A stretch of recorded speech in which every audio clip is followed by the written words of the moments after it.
যাই হোক, আমি তো প্রত্যেকবার ঠাকুরগাঁতে ঈদ করে গিয়ে এইবার ঠাকুরগাঁয়ে করতে পারিনি, এটা আমার একটা সমস্যা। এমনিতে আপনার আমার চোখের যে সার্জারিটা হয়েছে এটা আল্লাহর হুকুমে সফল হয়েছে। আমার তো খুব সিরিয়াস কন্ডিশন হয়ে গেছিল, আমার র্যাটিনা ডিটাচড হয়ে গেছিল একদম বাম চোখের, যার ফলে আমি একদম বাম চোখে অন্ধকার দেখছিলাম আর কি, কালো ডার্ক। এটা সার্জারিটাতে এটা রিভাইভ করছে, আশা করি আপনার এটা এখন অ্যাডজাস্টমেন্টের ব্যাপার আছে, এটা হয়ে যাবে। So I am quite hopeful. আর এমনি জেনারেল হেলথ যা ছিল তাই আছে, মানে প্রবলেমেটিক যেটা। আমি কিন্তু আজকে আসছি শুধু আপনাদের সঙ্গে জাস্ট দেখা করা, গল্প করা। না, সে তো হবেই, আপনাদের সঙ্গে কথা বললে কি আর আপনার সংবাদ ছাড়া, রাজনীতি ছাড়া কথা বলা যাবে?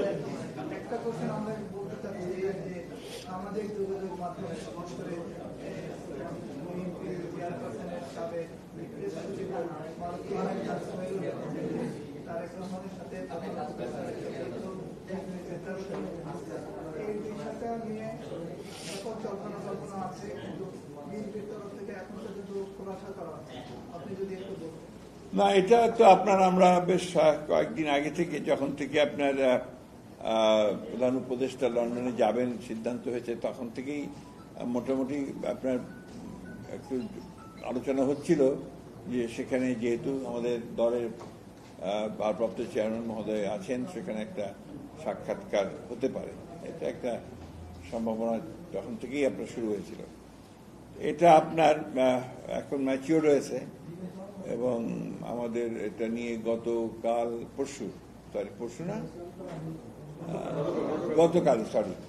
গতকালই আপনার আমাদের একটা স্ট্যান্ডিং কমিটি মিটিংও হয়েছে।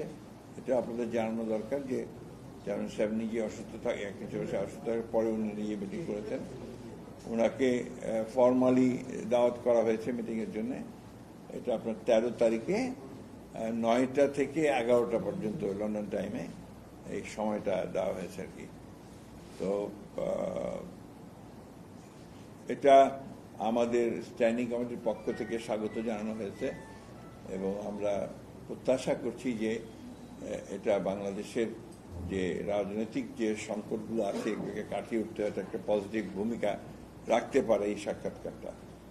একই সঙ্গে আমি ব্যক্তিগতভাবে মনে করি যে সাম্প্রতিককালে রাজনৈতিক যে প্রেক্ষাপট, যে অবস্থান, এটা একটা বড় ইভেন্ট, এটা একটা টার্নিং পয়েন্ট হতে পারে আপনার কি, যদি সবকিছু সঠিকভাবে চলে তাহলে নিঃসন্দেহে এটা একটা টার্নিং পয়েন্ট হতে পারে। কারণ বর্তমান যে সরকারের প্রধান উপদেষ্টা প্রফেসর ডক্টর ইউনূস, তিনি দেখা করবেন আমাদের দলের ভারপ্রাপ্ত চেয়ারম্যান, যিনি দল চালাচ্ছেন দীর্ঘদিন ধরে এবং রাজনীতিতে প্রধান কেন্দ্রবিন্দু হয়ে আছেন বাংলাদেশে, এবং এই আপনার আমাদের ছাত্র জনতার অভ্যুত্থানের মধ্যে একটা প্রধান ভূমিকা পালন করেছেন। তার সঙ্গে আপনার সাক্ষাৎ হওয়াটা এটা একটা বড় ইভেন্ট বলে আমি মনে করি, মেজর পলিটিক্যাল ইভেন্ট। এবং আমার মনে হয় যে এখন এই সময়ের মধ্যে এটা সবচেয়ে ইম্পর্টেন্ট ইভেন্ট, এটার গুরুত্ব অনেক বেশি। আপনার আমি মনে করি যে এটা জাতীয়ভাবে এবং আন্তর্জাতিকভাবেও এটার গুরুত্ব অনেক বেশি। কারণ ইতিমধ্যে আপনারা জানেন যে আপনাদের পত্র পত্রিকাতেই, সাংবাদিকদের মধ্যেই বহু আলোচনা বিভিন্ন বিষয় নিয়ে চলছে আর কি, সাবজেক্ট নিয়ে কথাবার্তা হচ্ছে। তো এর মধ্যে এই সাক্ষাৎকারটা হলে অনেক সমস্যার সমাধান হয়ে যেতে পারে এবং অনেকগুলো সহজ হয়ে যেতে পারে, নতুন ডাইমেনশন সৃষ্টি হতে পারে, সম্ভাবনা অনেক আর কি। এখন এটা নির্ভর করবে আমাদের নেতৃবৃন্দের উপরে যে তারা এটাকে কিভাবে সেই সম্ভাবনার দিকে নিয়ে যাবে। আমরা আমাদের তরফ থেকে আমরা সম্পূর্ণভাবে, দলের তরফ থেকে আমরা আমাদের একজন চেয়ারপারসনকে সম্পূর্ণ যেটাকে বলে যে অথরিটি দিয়েছি এবং তাকে আপনার আমরা তার সাফল্য প্রার্থনা করেছি এই সাক্ষাৎকারে। জি,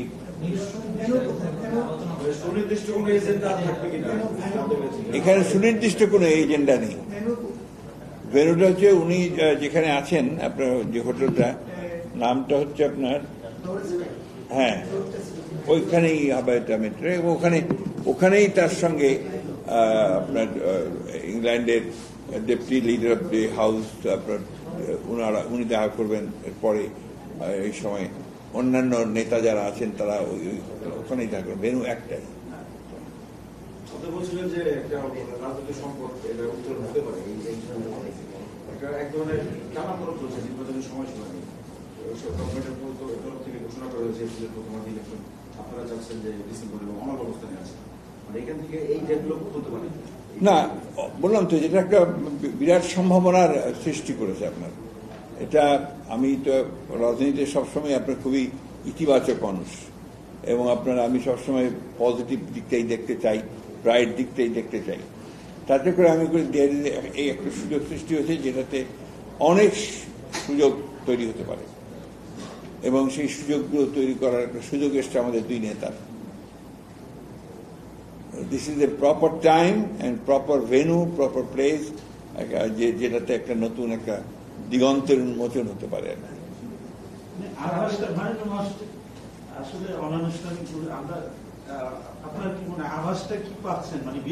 না, এটা শোনেন, আমি আপনাকে পরিষ্কার করে বলি।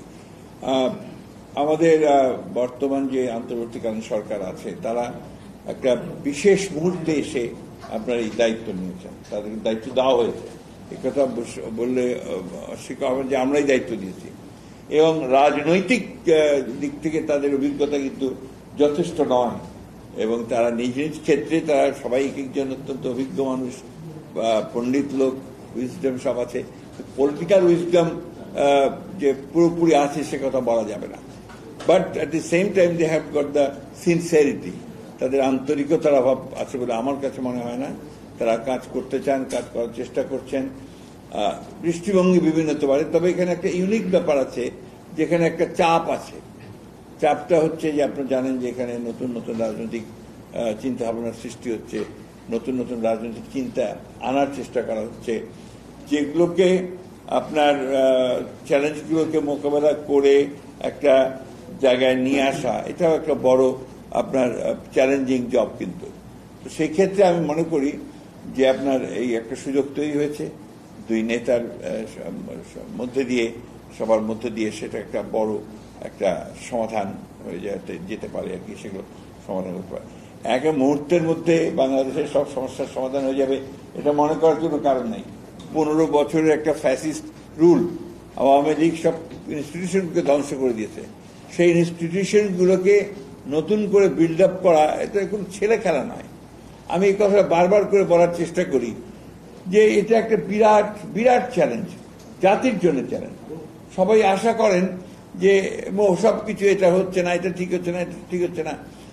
এত সোজা একটা রাষ্ট্রকে, একটা যন্ত্রকে আপনার একেবারে ধ্বংস করে ফেলা হয়েছে।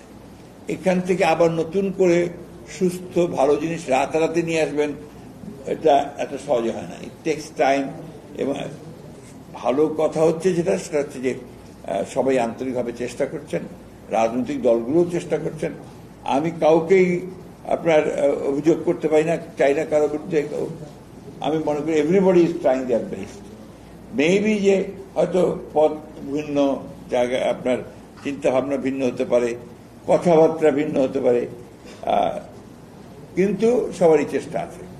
আর আমি মনে করি যে আমাদের এখন এই সময়টা আপনার এই যে আপনার গণতন্ত্রের উত্তরণের যে কালটা, ট্রানজিশনটা, এটাতে সকলের আমাদের খুব দায়িত্বশীল হওয়া উচিত।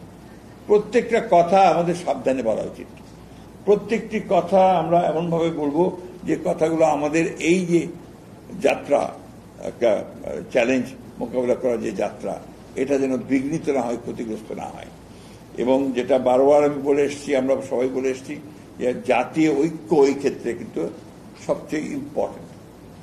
আগেও বলতাম, আপনারা যখন আমরা আন্দোলন করেছি, সংগ্রাম করেছি, তখনও বলেছি জাতীয় ঐক্যের কথা। এখনো আমরা বলছি যে জাতীয় ঐক্য হচ্ছে সবচেয়ে বড় প্রয়োজন আমাদের সামনের দিকে এগিয়ে যাওয়ার। মাননীয় মহাসচিব, সরকার বলছেন যে আগামী এপ্রিলে অর্থাৎ আগামী বছরের এপ্রিলে নির্বাচন হবে। আপনারা বারবার আপনাদের দাবি পুনর্ব্যক্ত করেছেন ডিসেম্বরে নির্বাচন, ডিসেম্বরের মধ্যে নির্বাচন। এক্ষেত্রে সরকার যদি তাদের অবস্থানে অবিচল থাকে, সেক্ষেত্রে আপনাদের অবস্থান অর্থাৎ বিএনপির অবস্থান কিভাবে? এই চিন্তা আমরা এখনো সেইভাবে আমরা পার্টিগতভাবে আমরা এই ধরনের কোনো সিদ্ধান্ত আমরা নেইনি।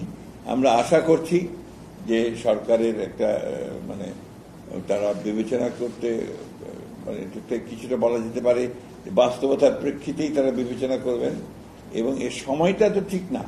আমি আজ প্রথম দিনই বলেছি আপনার যে time is not good for election. আপনার রোজার মাস, রোজা শেষ হবে, ঈদ শেষ হবে, তার কয়েকদিন পরে নির্বাচন। আপনি ভাবেন ওটা রোজার মাসটা ক্যান্ডিডেটদের কি অবস্থা হবে, পলিটিক্যাল ওয়ার্কারদের কি অবস্থা হবে। আমি তো নিজে এখনই চিন্তিত যে প্রত্যেকদিন আমাকে ইফতার পার্টি করতে হবে।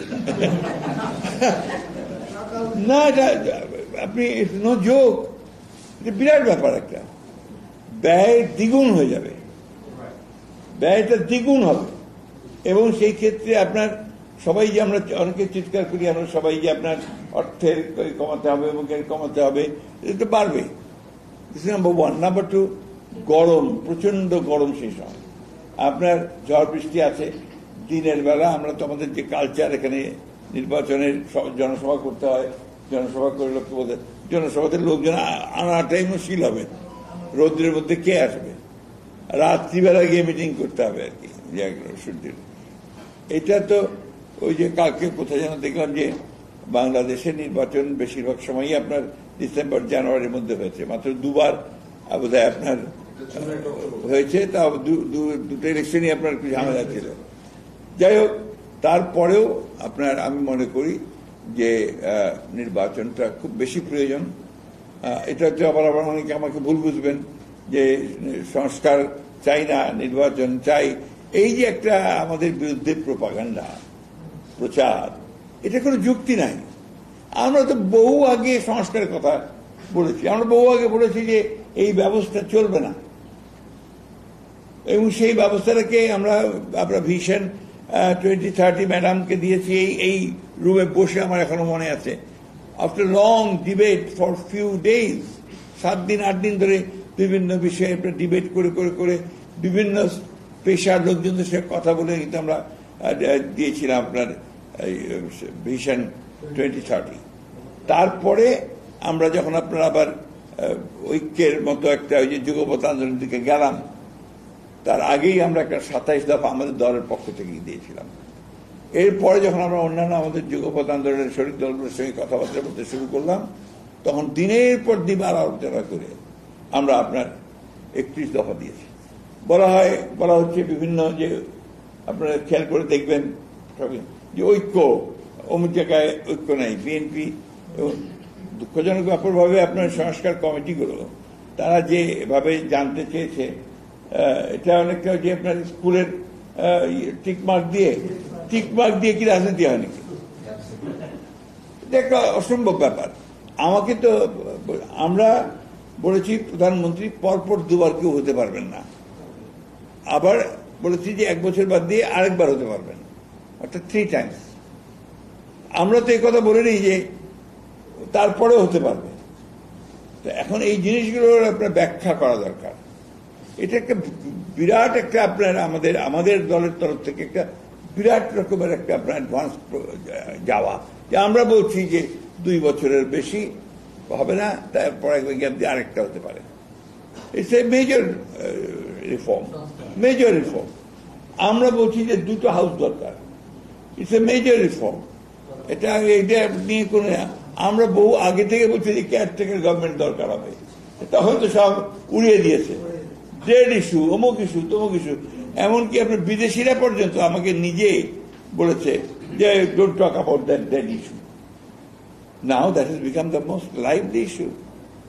এটাই প্রমাণ হয়েছে বাংলাদেশে যে কেয়ারটেকার গভর্নমেন্ট ছাড়া বাংলাদেশে আপাতত একটা মানে সুষ্ঠু নির্বাচন হওয়ার সম্ভাবনা একেবারেই কম, তাই না? তো সেই জিনিসটা তো আপনার একটা কেমন যেন একটা নেগেটিভ প্রচারণা বিএনপির বিরুদ্ধে চলছে সব জায়গায়। But why? কেন? কারণটা কি? আমরা তো আপনার এগুলো করেছি, নতুন নতুন কাজগুলো করেছি, তো সম্পূর্ণ পরিবর্তন আনার কাজ করেছি। তো এখন আমি জানি না, কিছু কিছু মানুষ আছেন যারা বিএনপিকে ডিফেম করার জন্য, বিএনপির বিরুদ্ধে কথা বলার জন্য কথা বলেই যাচ্ছেন। তো বাস্তবতা হচ্ছে যে বিএনপি ইজ এ রিয়ালিটি। আর বিএনপি এমন একটা দল যে একে যত কিছুই বলুক, তাকে সহজে আপনার শেষ করা যায় না, কখনোই যায়নি। আপনার বিএনপি জন্মের পর থেকে বহুবার চেষ্টা হয়েছে। তার প্রধান আপনার জিয়াউর রহমান সাহেব প্রতিষ্ঠাতা, তাকে গুলি করে মেরে ফেলা হয়েছে, তাই না? সবাই বলছে যে শেষ, বিএনপি ইজ ফিনিশড। আবার দেখেন 9 বছর বেগম জিয়া, দেশনেত্রী বেগম খালেদা, তিনি আপনার আবার সেই লড়াই করে করে করে করে করে বিএনপিকে ক্ষমতায় নিয়ে এসছেন 1991-তে, তাই না? 91-তে। তো এই যে বিষয়গুলো পরবর্তীকাল সবগুলোই এখন এই 15 বছরে তো আমরা বিলীন হয়ে গিয়েছিলাম প্রায়। ভাবছেন যে বিএনপি শেষ হয়ে যাবে, বিএনপি খণ্ড বিখণ্ড হয়ে যাবে, কত লেখালেখি, কত কিছু পারেনি তো। একটা লোক ছাড়া 2টা লোককে পেতে নিতে পারে না, তাই না? সব একেবারে ভেড়ার পাড়ার মতো ঢুকিয়েছে জেলের মধ্যে, চেষ্টা করেছে, অত্যাচার করেছে, নির্যাতন করেছে, নখ তুলে নিয়েছে, আমাদের ছাত্রদের, আমাদের যুবক ছেলেদের নখ টক সব তুলে নিয়েছে, চরম অত্যাচার নির্যাতন করেছে। তারপরেও তো নিতে পারেনি। BNP is there, very much there. হ্যাঁ, সমস্যা কিছু আছে, সেটা আমরা অস্বীকার করবো না। তো এত বড় দল, এত বড় দেশ, মানুষগুলোর কালচারটা রাতারাতি আপনার সব বদলে যায় না। আমি যে কথাটা আমি সবসময় বলার চেষ্টা করি যে ডেমোক্রেসি ইজ এ কালচার। এটাকে আপনাকে প্র্যাকটিস করতে হয়। এটা একদিনে আপনি এটাকে করতে পারবেন না। যে সমস্ত দেশের ডেমোক্রেসি আছে পশ্চিমা বিশ্বগুলোতে, শত শত বছর তারা ডেমোক্রেসি কালচার করেছে, এবং তাদের প্রথম দিকটা দেখেন পার্লামেন্টের মধ্যে মেরে ফেলেছে। এই আপনার লন্ডনের মতো জায়গায় পার্লামেন্টের ভেতরে আপনার প্রধান মেইন স্কিল এর আগেও আপনার হয়েছে। তো গণতন্ত্রে এই জিনিসগুলো কিছু কিছু থাকবে, সমস্ত আপনার একেবারে সেই আপনার ফুলের বিছানার মতো হয়ে যাবে তা তো না, এটা হতে পারে না। বেড অফ রোজেস হবে সবসময়, এটা হয় না। তো এটা ধৈর্য ধরতে হবে, এবং গণতান্ত্রিক প্রক্রিয়াটাকে আপনার যদি চালু রাখতে হয় তাহলে সেই ধৈর্যের মধ্য দিয়েই এগিয়ে যেতে হবে।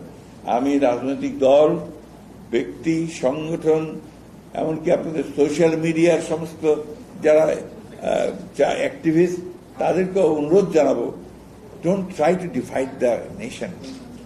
জাতিকে বিভক্ত করবার চেষ্টা করবেন না। একটা বিষয় জাতি ইউনাইটেড, যে আমরা গণতন্ত্র চাই, রেস্টোরেশন অফ ডেমোক্রেসি চাই, আমরা গণতান্ত্রিক পদ্ধতিতে রাষ্ট্র পরিচালনা করতে চাই, আমার ভোটটা আমি দিতে চাই, ভোট দিয়ে প্রতিনিধি নির্বাচিত করতে চাই, সংস্কার চাই। সমস্ত সংস্কারগুলোর কথা বলা হয়েছে, সবাই বলেছে। সেই ক্ষেত্রে এটাকে এখন অযথা এই ডিভিশনটা করবেন না।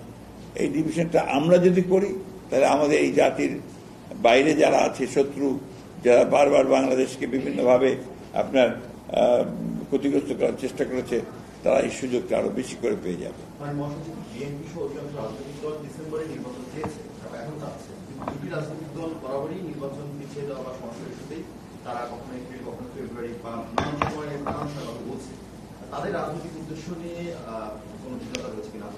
আমি একটু যোগ করি, আপনাদের একটা স্টেটমেন্ট দেওয়া হয়েছিল এই বিষয়ে, যে একটি গোষ্ঠীর সুবিধা রক্ষার জন্য অন্তর্বর্তী সরকার উঠে পড়ে গেছে। বিএনপির ছাড় দেওয়ার মানসিকতার কারণেই কি সবাই বিএনপিকে দুর্বল মনে করছে কিনা? আমি মনে করি না। এটা হচ্ছে আমাদের যে কালচারটা আমাদের এখানে গড়ে উঠেছে, পলিটিক্যাল পার্টিগুলো তো আপনার ফ্র্যাঙ্কলি স্পিকিং এখানে কাজ করার সুযোগই পায়নি। সেই যে দায়িত্বশীলতার সঙ্গে কাজ করবে সেই সুযোগ ছিল কোথায়? পার্লামেন্টেই যেতে পারেনি। তো একটা পার্লামেন্টারি ফর্ম অফ গভর্নমেন্টে যদি আপনার সে পার্লামেন্টে যেতে না পারে, তাহলে পার্লামেন্টারি যে প্র্যাকটিসেসগুলো আছে, কথাবার্তা বলা, সব কিছু বলা, এটা সম্ভব হয় না। সেই ক্ষেত্রে আপনার অন্যান্য দলগুলোতে কে কি করছে, কে কি বলছে, আমি ব্যক্তিগতভাবে সেই কমেন্টগুলো করতে চাই না। এই কমেন্ট আমি করতে চাই। আপনাদের দল কি অনল অবস্থানে আছে ডিসেম্বরের মধ্যে নির্বাচন হতে হবে? আমাদের দল বলেছে যে ডিসেম্বরের মধ্যে নির্বাচন সম্ভব এবং সেটা খুবই সম্ভব। আমাদের চেয়ারম্যান এটা বলেছেন উনি ওই জায়গাটাতে আমরা বিশ্বাস করি যে এটা ডিসেম্বরের মধ্যে নির্বাচন হওয়া সম্ভব। আমি তো আগেই বললাম আপনাকে যে আমি ব্যক্তিগতভাবে মনে করি, শোনেন, একটা কথা আমাদের মনে রাখতে হবে, ডেমোক্রেসি একটা মূল কথা আছে। আপনি আমার সঙ্গে ভিন্ন মত পোষণ করবেন না, আমি আপনার সঙ্গে ভিন্ন মত পোষণ করব, কিন্তু তাই বলে আমি মনে করবো না যে আপনি আমার শত্রু।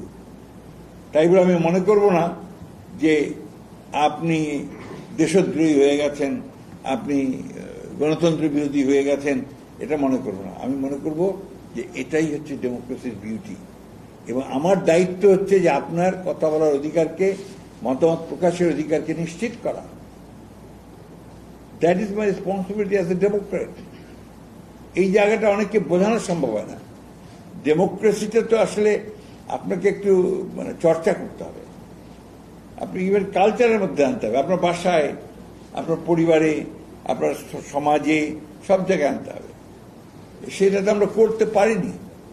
ওই জায়গাটা শুরু করা যাক, লেট আস স্টার্ট। আপনাদের অনেকেরই আছেন যারা অনেক অনেক আগে থেকে আমার সঙ্গে আপনারা কথা বলেন, প্রেস কনফারেন্স অ্যাটেন্ড করেন। আমি কিন্তু এই কথাটা প্রথম থেকে বলছি। যেদিন আপনার কেয়ারটেকার গভর্নমেন্ট আপনার বাতিল করলো, আপনার হাসিনা ম্যাডাম সেদিনই বলেছিলেন যে একটা বীজ বপন করা হলো চিরস্থায়ীভাবে অস্থিতিশীলতা এবং অনিশ্চয়তা রাজনীতিতে। মনে আছে সংঘাত সংকটের এইখানেই বলছিলেন। তো আমরাও সেই একইভাবে কথাগুলো বলে গেছি, কিন্তু আমরাও এই কথাগুলি বলেছি যে আপনার কেয়ারটেকার, কেন কেয়ারটেকার গভর্নমেন্টটা বারবার করে আমাদের পশ্চিমারা কিছুটা বলা যায় যে আমাদেরকে আপনার হিউমিলেট করার চেষ্টা করতো, কারণ ওদের দেশে তো এগুলো নাই। তাই বলতে তুমি তো বুঝবো না, এটা আমাদের চোখ দিয়ে দেখতে হবে, কারণ এখানে we don't trust each other. আমরা একটা দল আর একটা দলকে বিশ্বাস করি না। যেমন আমরা যে যখন ক্ষমতায় যাই আমরা তখন ওটাকে দখল করার চেষ্টা করি। তো সেই জন্যে এখানে ওই সময় একটা নিরপেক্ষ সরকার থাকাটাই একটা সুষ্ঠু অবাধ নিরপেক্ষ নির্বাচনের একমাত্র জায়গা। তখন তো ওরা উড়িয়ে দিয়েছে, এখন তো দেখতে না ট্রু, এখন ওরাই বলছে যে না এটা দরকার হবে। এখন তো সমস্ত রাজনৈতিক দলগুলি বলছে যে লাগবে। বিষয়টা কেন এই সরকারকে নিরপেক্ষতা হারিয়েছে, নির্বাচনের টাইম ফ্রেমে চলে আসছে, এই সরকারের কি আসলে কেয়ারটেকারের বোর্ডে চলে যাওয়া উচিত? আমি কিন্তু মনে আছি না আপনাদের, আমি বহু আগে বলেছিলাম কথাটা, যে ইলেকশন জন্যে সুষ্ঠু নির্বাচন করার জন্য আপনার there should be a caretaker government. Form কি করবেন, এই অন্তর্বর্তী সরকারের ফর্মটা কি থাকবে না থাকবে, সেটা কিন্তু কেয়ারটেকার গভর্নমেন্টের আন্ডারেই ইলেকশনটা হওয়া উচিত। আমি আগেই বলেছিলাম এটা, এবং আপনি খেয়াল করে দেখবেন যে সেই সময় এটা নিয়ে অনেক কথা হয়েছে। আপনার কিছু রাজনৈতিক দল সমালোচনাও করেছে যে আমি আপনার এখানে 111 আনতে চাই, অমুক আনতে চাই, বলেছে অনেকে এই কথাগুলো, আমার যতদূর মনে পড়ে আর কি। এটা হয়েছে আপনার অভিজ্ঞতার অভাবের কারণে। কিন্তু আমি যে কথাগুলো বলেছি অভিজ্ঞতা থেকে বলেছি। আপনাদের মনে আছে যে 5 আগস্টের পরেই আমরা একটা পার্টি অফিসের সামনে একটা জনসভা করেছিলাম। সেখানে কিন্তু আমি 3 মাসের মধ্যে নির্বাচনের দাবি তুলেছিলাম, মনে আছে আপনার? এটা নিয়ে আমি যথেষ্ট সমালোচনা ফেস করতে হচ্ছে আমাকে, যে এখনই বিএনপি নির্বাচন চায়, অমুক চায়, তমুক চায়, শুরু হয়ে গেছে। কিন্তু প্রমাণিত হচ্ছে কি? প্রমাণিত হচ্ছে যে ওই নির্বাচনটা দ্রুত আমরা চাই কি কারণে, যে একটা ইলেকটেড গভর্নমেন্ট দরকার। এই কিছুক্ষণ আগে সকালে আমার বাসায় কয়েকজন আপনার ইনভেস্টর, বড় ব্যবসায়ী, তারা এসেছিলেন তাদের দুঃখের কথা বলতে। দুঃখের কথাগুলো কি, যে তারা কোনো দিক নির্দেশনা পাচ্ছেন না, তারা কি করবেন তারা বুঝতে পারছেন না, এবং ব্যাংকগুলো তাদের সঙ্গে সেইভাবে কোঅপারেটও করছে না। এই জিনিসগুলো কিন্তু আপনার খুবই আপনার অ্যালার্মিং। কারণ আমাদের দেশের অর্থনৈতিক উন্নয়ন যদি আপনার স্থবির হয়ে পড়ে, তাহলে কিন্তু আমরা ক্ষতিগ্রস্ত হব। এটা কারণটা হচ্ছে ওই একটাই, যে যেহেতু আপনাদের পলিটিক্যাল গভর্নমেন্ট, ইলেক্টেড গভর্নমেন্ট নাই, এবং বিদেশিরা বলছে ইলেক্টেড গভর্নমেন্ট না থাকলে আমরা ইনভেস্টমেন্টই করবো না। তো এগুলো হচ্ছে বাস্তবতা। এই তুমি অস্থির আছো কেন স্যার?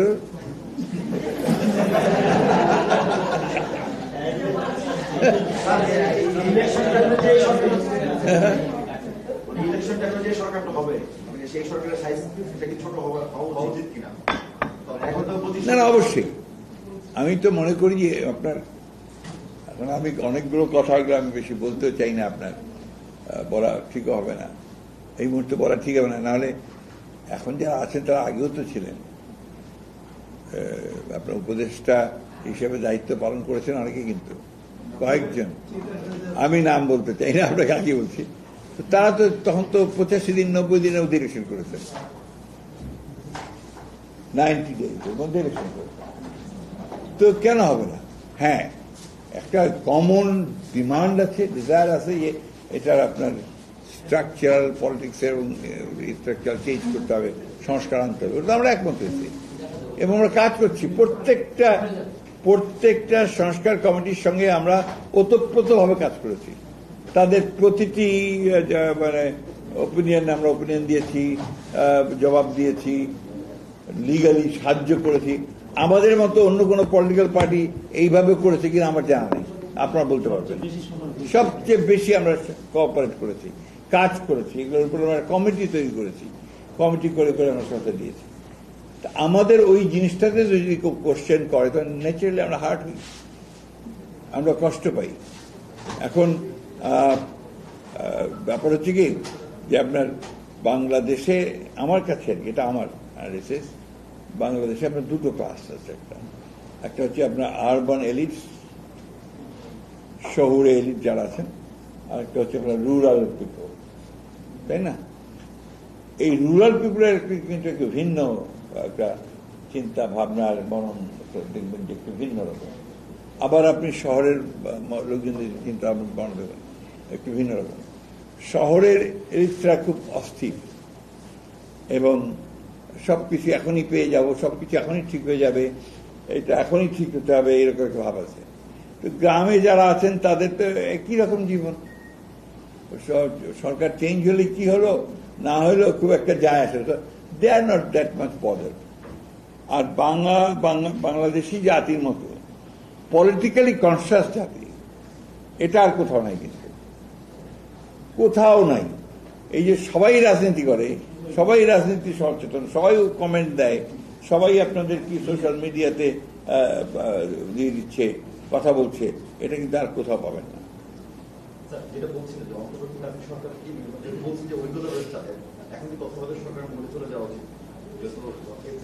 না, এটা ডিপেন্ড করবে যখন চূড়ান্ত একটা আলোচনা হবে, আমার বিশ্বাস যে আরো আলোচনা হবে, এবারে একটা আপনার নির্বাচনের জন্য চূড়ান্ত একটা সিদ্ধান্ত হবে, তখন তো সেটা যাওয়াটাই বাঞ্ছনীয় হবে।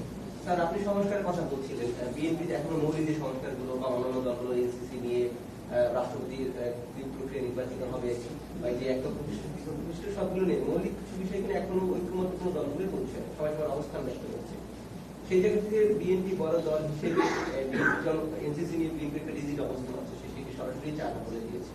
অন্যান্য কিভাবে বাস্তবায়ন হবে প্রক্রিয়া নিয়ে কথা বলছে, তো অভিযোগ করছে অনেকেই বা বিরোধী পক্ষরা, সেই জায়গা থেকে বিএনপি সংস্কার কিছু চাচ্ছে, সেগুলো তাদের নিজেদের মতো করে। এই বিষয়ে আপনাদের এবং এই অভিযোগ, আমি আমার মতো করেই তো চাইব। আমি কি আপনার এখন জামাত ইসলামের মতো করে চাইব, বা নাগরিক পার্টির মতো করে চাইব? আমার যে রাজনৈতিক দৃষ্টি, আমার যে রাজনৈতিক আদর্শ, আমার যে রাজনৈতিক চিন্তা ভাবনা, আমি সেখান থেকেই চাইব। আপনি যদি আমাকে এখন বলেন যে তুমি কমিউনিস্ট পার্টির মতো করে দাও, তো not possible. I am not communist party, তাই না? বিএনপির মতো করে দিয়েছে। বিএনপি যা বিশ্বাস করে, যেগুলো তার আদর্শ, যেগুলোতে তার মূল বিষয়গুলো আগেই ঘোষণা করেছে, আমার তো আগেই ঘোষণা করা, অনেক আগে ঘোষণা করা। আপনার এই অভ্যুত্থানের অনেক আগে থেকে আমার 31 দফা ঘোষণা করা আছে যে আমরা কি কি পরিবর্তন চাই। সুতরাং দ্যাট ইজ মাই পয়েন্ট। আমি তো ওই জায়গায় দাঁড়াবো। আমি কেন আপনার অনুমোদন দেব? হ্যাঁ, আলোচনা করে এক জায়গায় আসতে গিয়ে যে দু একটা পয়েন্ট ছাড়টা দিতে হয় সেগুলো তো আমরা দিচ্ছি। আমরা তো পরিষ্কার বলেছি যেগুলো তো ঐক্যমত হয় সেগুলো তোমরা এখনই করো, আর যেগুলো তো ঐক্যমত হবে না সেগুলো পার্লামেন্টে চলে আসবে আপনার ইলেকশন ম্যানিফেস্টো হিসেবে, পিপল অ্যাকসেপ্ট করবে, হয়ে যাবে। কঠিন ব্যাপার তো না। মাননীয় মহাসচিব, মাঠে একটা আলোচনা ডালপালা মেলছে যে আগামী নির্বাচনে বিএনপিকে এত সংখ্যাগরিষ্ঠতা কোনোভাবে পেরে দেওয়া হবে এবং সেই জন্য কারা দেবে না, একটি দলকে কারা দেবে না, সেটাই না আমি আপনার কাছে জানতে চাচ্ছি যে কারা দেবে না বলে মনে হয়। আমি শেষ করি স্যার, যে কিছু দলকে প্রয়োজনীয় সংখ্যক আসন দেওয়া হবে যাতে করে বিএনপি একক সংঘর্ষ নিয়ে সরকার গঠন করতে না পারে, এবং তাই অংশ হিসেবে কে করবে এটা? এটা কে করবে? কে করবে এটা? সেটাই আমি ওই জানতে চাচ্ছি তো আপনার কাছে। সরকার সরকার, তাহলে what is the difference between fascist Hasina and this সরকার? কেউ কিছু নির্ধারণ করে দেবে? আমাকে বলেন আপনি। ওরা জীবনেও ওই কথা বলেন, উচ্চারণ করেনি, চিন্তাও করে না আমার ধারণা, তাই না? সুতরাং একবারের জন্য তারা এই কথা বলে নাই। আপনি ওটা বলছেন এটা মানে এর সাথে বাস্তবতার কোনো সম্পর্ক নাই। কিন্তু স্যার আরো একটা আলোচনা আছে যে আপনাদের যে শরিক দল তাদের কিছু কিছু আসন ছেড়ে দিয়েছেন সমঝোতা। না, এটা তো স্বাভাবিক, এটা তো আপনার পার্লামেন্টারি পলিটিক্স, এটা খুবই স্বাভাবিক, এটাই ন্যাচারাল এবং এটা হওয়া উচিত। আমরা আগে থেকে কমিটেড যে আমরা আপনার নির্বাচনের পরে আমরা যারা এতদিন আমার সাথে লড়াই তারা মানে এনসিপি, জামাত ইসলামী এই ধরনের আলোচনা আছে না, এইগুলো ব্যাপারে আমার কোনো ধারণা নাই। আপনার আলোচনা থাকতে পারে, ধারণা নাই, এবং আমাদের এই ধরনের কোনো আলোচনা হয়েছে বলে আমার secretary general of the party আমার এখন পর্যন্ত জানা নাই। হ্যাঁ, এটা পরের ব্যাপার, যদি আলোচনা হবে কিছু, সেটা ডিফারেন্ট কোয়েশ্চেন। আপনার রাজনীতিতে, পার্লামেন্টারি ডেমোক্রেসিতে আপনার শেষ কথা বলতে কিছু নাই। আপনার চরম বিরোধী দল, তার সঙ্গে আপনার অ্যালায়েন্স হয়ে যায়। আপনি ইন্ডিয়াতেই তাকে দেখেন না যে একেবারে কট্টর ডানপন্থী কট্টর বামপন্থীর মধ্যে অ্যালায়েন্স ইলেকশন হচ্ছে, ইলেকশন করতেছে, কারণ ওখানে সংখ্যার ব্যাপারটা ইম্পর্টেন্ট। আওয়ামী লীগ তো নাই, আওয়ামী লীগ হ্যাঁ না, আওয়ামী লীগ তো নাই। স্যার জাতীয় পার্টির বিষয়ে আসলে বিভিন্ন অবস্থা শোনেন, আপনারা যে পার্টিগুলোর কথা বলছেন আর কি, এই পার্টিগুলোর সঙ্গে সবচেয়ে বেশি বড় বিরোধ আমাদের বিএনপির। আওয়ামী লীগের সবচেয়ে বড়, তাদের অত্যাচার, নির্যাতন, নিপীড়ন, ফ্যাসিবাদের সবচেয়ে বড় ভুক্তভোগী হচ্ছে বিএনপি, ঠিক না? একইভাবে জাতীয় পার্টির কাছেও আমরা 9 বছর এরশাদের আমলে আপনার নির্যাতিত, নিপীড়িত হয়েছি, ঠিক না? তারপরেও আমরা যেটা বলে এসছি সবসময়, তারপর তো আমরা তো একমত হয়েছি, জাতীয় পার্টির আওয়ামী লীগের এটাকে আপনার বন্ধ করেছে, আমরা তো বলেছি যে ঠিক আছে। কিন্তু আমরা যেটা বিশ্বাস করি পার্টি হিসেবে, যে গণতন্ত্রকে গণতন্ত্রের মতো চলতে দেওয়া উচিত, এটা এর মতো চলুক।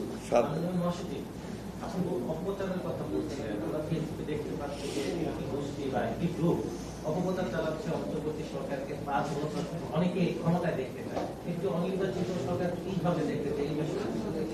না, এগুলো তো আপনাকে বললাম যে সবাই সকলের মত প্রকাশ করার তাদের স্বাধীনতা আছে, ডেফিনেটলি আছে।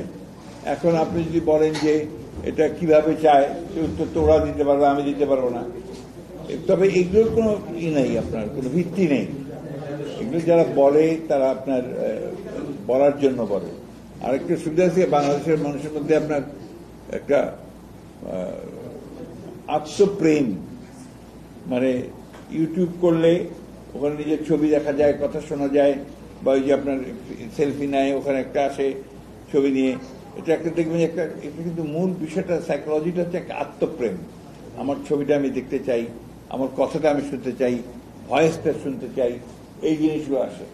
সেখানে সবাই ওই সুযোগটা নিচ্ছে, আপনার এই মোবাইলের সুযোগ নিয়ে নিচ্ছে। কিন্তু রাজনৈতিকভাবে যখন আপনি এগুলো দেখবেন, তখন তো আপনাকে রাজনৈতিক দায়িত্বশীলতা, as a responsible political party আপনাকে এগুলো চিন্তা করতে হবে। তো কে কি বললো না বললো তাতে নিয়ে তো আবার কে কান চিনে নিয়ে গেল বলে আমি কানের পেছনে দৌড় দেবো, এগুলোকে আমরা কোনো গুরুত্বই দিই না। আমার শেষ একটা প্রশ্ন আছে। প্রশ্নটা হলো, আপনি বলেছেন আওয়ামী লীগ নেই। অনেকে বলছেন, যারা বিশেষ করে অনেকে আমরা দেখছি যে বিভিন্ন সময় লেখালেখি করেন আওয়ামী লীগের, যে আওয়ামী লীগকে যদি নির্বাচনে অংশগ্রহণ করতে না দেওয়া হয়, তাহলে ইন্টারন্যাশনালি এই যে ইলেকশনটা হবে সামনে, সেই ইলেকশনটা ইনক্লুসিভ ইলেকশন হিসেবে মানে গ্রহণযোগ্যতা পাবে কিনা, আপনারা কি মনে করেন? ইলেকশনটা হোক, হলে দেখা যাবে। আমরা তো কি মনে করি বলেই দিয়েছি। আমরা তো স্টেটমেন্ট দিয়ে বলেছি আপনার আওয়ামী লীগের কার্যক্রম নিষিদ্ধ করার পরে পার্টি থেকে একটা স্টেটমেন্ট গেছে তো, পার্টির প্যাডে, তাই না? পার্টির স্ট্যান্ড গেছে তো, ওটাই তো পার্টির স্ট্যান্ড। স্যার, আওয়ামী লীগ বাদ দিয়ে আওয়ামী লীগের যারা শরিক দল ছিল, জাতীয় পার্টি ও 14 দলীয় জোট, তাদেরও যদি এই ইলেকশনে পার্টিসিপেট করতে দেওয়া না হয়, তাহলে সেই করতে আমরা তো সেই ইস্যু তো আসেনি ভাই এখনো। জাতীয় পার্টির ইস্যু আসেনি, বা আপনার অন্যান্য দলগুলোকে সংশোধন করতে না দেওয়ার ইস্যু তো আসে নাই। আলহামদুলিল্লাহ, উনি আগের চেয়ে শারীরিক দিক দিয়ে ভালো বলে মনে হয়, এবং ডাক্তাররা তাই বলছেন আর কি, শি ইজ মাচ বেটার।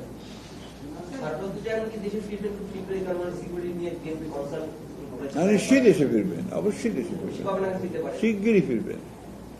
নভেম্বরে ইলেকশন হওয়া সম্ভব, এটা বিএনপি বলেছে যে 4 ডিসেম্বরের আগেও নির্বাচন সম্ভব, এবং আলোচনা যদি এমনটি আসে যে জানুয়ারির কথা, নভেম্বর থেকে জানুয়ারির মধ্যে ইলেকশনের কথা যদি আলোচনা হয়,